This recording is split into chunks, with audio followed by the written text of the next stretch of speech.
Doctor ortho Ayurvedic oil और capsule, अब दर्द भी घुटने टेकेगा। एससीसीआर रायपुर मंडल की सांसदों संग अहम बैठक। रेल अधिकारियों पर सांसदों ने जताई नाराजगी। सांसद ब्रजमोहन अग्रवाल बोले, शिकायत हुई तो अफसरों को दिक्कत होगी।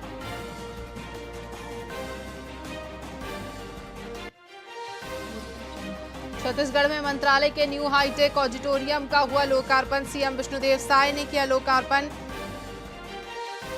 13 करोड़ से बना हाईटेक ऑडिटोरियम।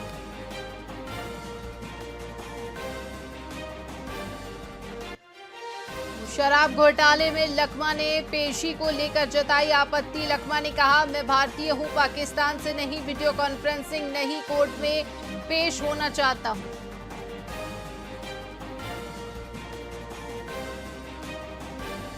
पूर्व डिप्टी सीएम टीएस सिंहदेव का छत्तीसगढ़ सरकार पर हमला। सिंहदेव ने कहा, 1.5 साल में प्रदेश की दुर्दशा। सीएम साय न निर्णय ले पा रहे हैं और न विकास दिखा रहे।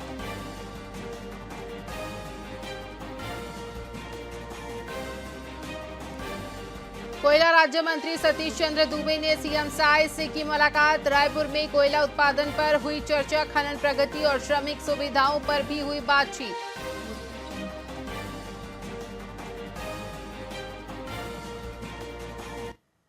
नमस्कार, स्वागत है आपका वीआईपी न्यूज में। मैं हूं आपके साथ आयुषी सोनवानी। रुक करेंगे खबरों की ओर। एनएमडीसी लिमिटेड की 995 पदों पर भर्ती को लेकर स्थानीय युवाओं की प्राथमिकता की मांग पर उपजा विवाद अब शांत हो गया है। दंतेवाड़ा में 26 जून से चल रहा अनिश्चितकालीन धरना संयुक्त पंचायत के बैनर तले समाप्त हो गया है। जिला पंचायत सदस्य सोमारू सत्तू कर्मा और 12 पंचायतों के सरपंचों के हस्तक्षेप और युवाओं को लिखित आश्वासन मिलने के बाद आंदोलन समाप्त हो गया है। जनप्रतिनिधियों और प्रशासन ने भरोसा दिलाया है कि स्थानीय युवाओं की मांगों पर गंभीरता से विचार होगा। अब सभी की निगाहें एनएमडीसी के फैसले पर टिकी हुई हैं। लगभग 4 दिन पूरा होने को है। L1 L2 की भर्ती प्रक्रिया के संबंध में स्थानीय युवाओं को लेने के लिए हम बैठे थे।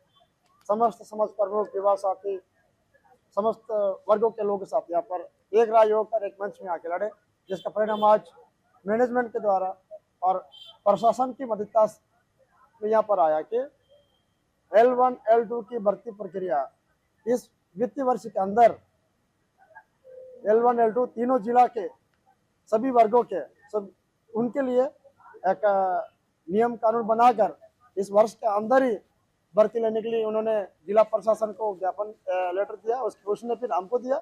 इस प्रकार जो जो फॉर्म भरे हैं उसी पर विचार विमर्श करके उन्हीं के बीच के ही जो एग्जाम होगा उसके लिए। और ये नहीं कि अभी तो बोले हैं, हमारी लड़ाई यहाँ तक अंत नहीं है। हम उम्मीद करते हैं चाहे पहल हुआ, पर आशा करता हूँ कि बहुत जल्द से जल्द इसका रिजल्ट भी जिस दिन आएगा उस दिन हम और ज्यादा खुशी होगी, हमारी इस लड़ाई का अंत होगा। उसके बाद आगे और लड़ेगा। लगभग 4 भाजपा 7 से 9 जुलाई तक सरगुजा जिले के मैनपाट में अपने मंत्रियों, सांसदों और विधायकों के लिए 3 दिवसीय प्रशिक्षण शिविर आयोजित करेगी।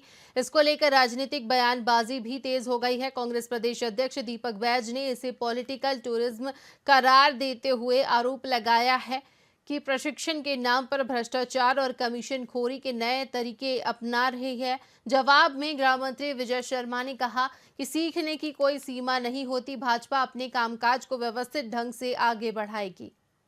भाजपा का प्रशिक्षण शिविर 3 दिवसीय होने वाला है। इस पर टिप्पणियां करने वालों को मैं कहता हूं कि आप अगर ये सोचते हैं कि आपने पूर्ण ज्ञान प्राप्त कर लिया है तो आप ना करें अपने संगठनों में। भाजपा अनवरत इस विषय को मानती है कि सतत सीखना ही होता है लोगों को, और उसी दिशा में हम आगे बढ़ते हैं। भाजपा का बात करेंगे अगली खबर की। राजनांदगांव के वार्ड नंबर 50 सिंहदई की सरकारी जमीन पर अवैध निर्माण को लेकर ग्रामीणों ने जिला कार्यालय पहुंचकर विरोध प्रदर्शन किया। उन्होंने संयुक्त कलेक्टर को ज्ञापन सौंपते हुए अतिक्रमण हटाने और जिम्मेदार पर सख्त कार्रवाई की मांग की है। ग्रामीणों ने बताया कि कई बार शिकायत के बावजूद कोई कार्रवाई नहीं हुई। आरोप है कि अतिक्रमणकर्ता ने बाउंड्री वॉल और आंगन तक बना लिया है, जिससे आम लोगों को परेशानी हो रही है। यदि शीघ्र कार्रवाई नहीं हुई तो उग्र आंदोलन की चेतावनी दी गई है।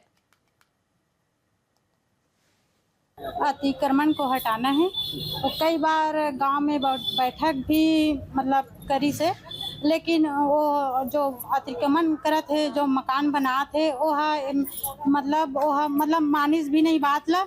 आज ओकरे कारण पूरा कलेक्टेड आए है विज्ञापन दे बर। और मतलब आज वो अगर नहीं हटही ते हर कोई जाके, हर पूरा बस्ती जाके उनमें मनमानी वो भी मकान वोमन भी बनाए। अतिक्रमण को हटा।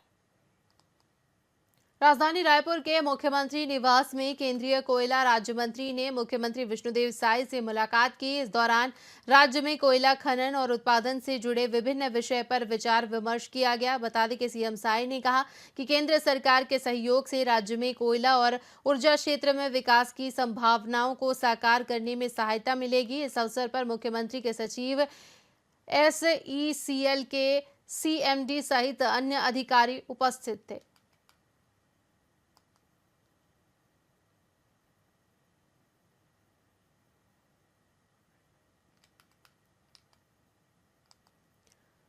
प्रदेश कांग्रेस कमेटी के आह्वान पर बेमेतरा शहर कांग्रेस कमेटी ने DAP खाद की भारी किल्लत को लेकर सेवा सहकारी समिति का घेराव किया। इस दौरान कांग्रेस कार्यकर्ताओं ने धरना प्रदर्शन कर प्रदेश भाजपा सरकार पर जमकर निशाना साधा। प्रदर्शन के दौरान कांग्रेस कार्यकर्ताओं ने सरकार के खिलाफ जोरदार नारेबाजी की और आरोप लगाया कि खरीफ सीजन की शुरुआत में खाद की कमी किसानों के लिए गंभीर संकट बन चुकी है। कांग्रेस ने कहा कि इस समय फसल में DAP खाद का प्रयोग बेहद जरूरी है, लेकिन समितियों में खाद की भारी कमी है, जिससे मजदूर किसान महंगे दामों पर बाजार से खाद खरीदने पर मजबूर है। देखिए, प्रदेश कांग्रेस कमेटी के निर्देश पर आज हम लोगों ने सेवा सहकारी समिति के सामने धरना प्रदर्शन किया है। किसानों को जो खाद बीज समय में मिलना चाहिए, वह खाद बीज आज तक उपलब्ध कराने में सरकार विफल रही है।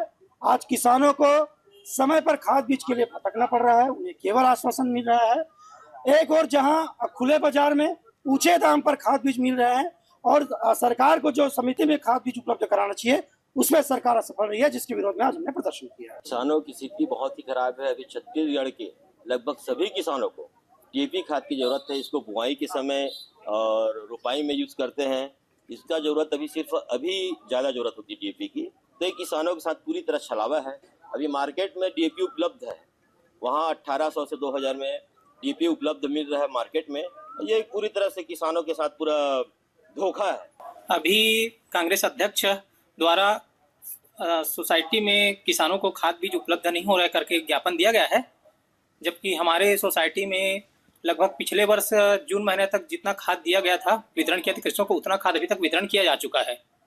और जैसे जैसे मार्केट के माध्यम से सोसाइटी को खाद प्राप्त हो रहा है, किसानों को हम लोग वितरित कर रहे हैं। देखिए, प्रदेश कांग्रेस के कांकेर जिले में स्वास्थ्य विभाग द्वारा निकाली गई कई पदों की वैकेंसी के लिए आयोजित काउंसलिंग ने एक नई चर्चा को जन्म दे दिया है। आवेदन आमंत्रित करने के बाद काउंसलिंग का कार्यक्रम शाम 4 बजे निर्धारित किया गया था, लेकिन बड़ी संख्या में आवेदकों के कारण ये प्रक्रिया आधी रात तक चलती रही। रात के अंधेरे में स्वास्थ्य विभाग कार्यालय के बाहर युवाओं की भीड़ उमड़ आई। हाईवे से गुजरने वाले लोगों ने जब इस दृश्य को देखा तो उन्हें लगा कि कोई बड़ा आयोजन या फिल्म का शो चल रहा है, लेकिन जब सच्चाई सामने आई तो पता चला कि ये सभी युवा स्वास्थ्य विभाग में फिजियोथेरेपिस्ट, लैब असिस्टेंट और अन्य पदों के लिए काउंसलिंग में भाग लेने आए हैं।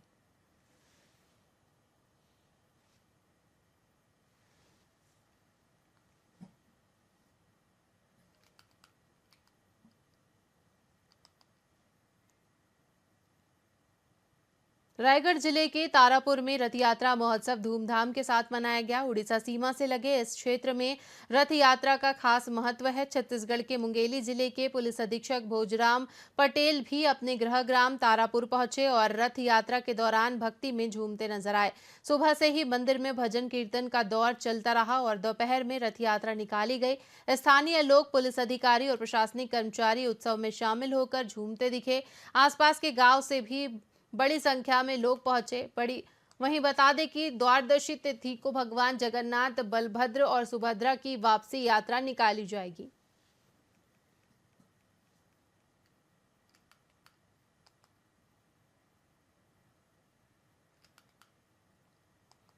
दुर्ग जिले के ग्राम जामगांव में प्रदेश की पहली हर्बल एक्सट्रैक्शन यूनिट और केंद्रीय भंडार गृह का उद्घाटन मुख्यमंत्री विष्णुदेव साय ने किया। इस परियोजना से 2000 लोगों को रोजगार मिलेगा और राज्य की वन संपदा का बेहतर उपयोग हो सकेगा। मुख्यमंत्री ने कहा कि ये इकाई प्रदेश को आयुर्वेदिक उद्योग में नई पहचान दिलाएगी। कार्यक्रम में वन मंत्री केदार कश्यप, सांसद विजय बघेल और विधायक ललित चंद्राकर समेत कई गणमान्य उपस्थित थे।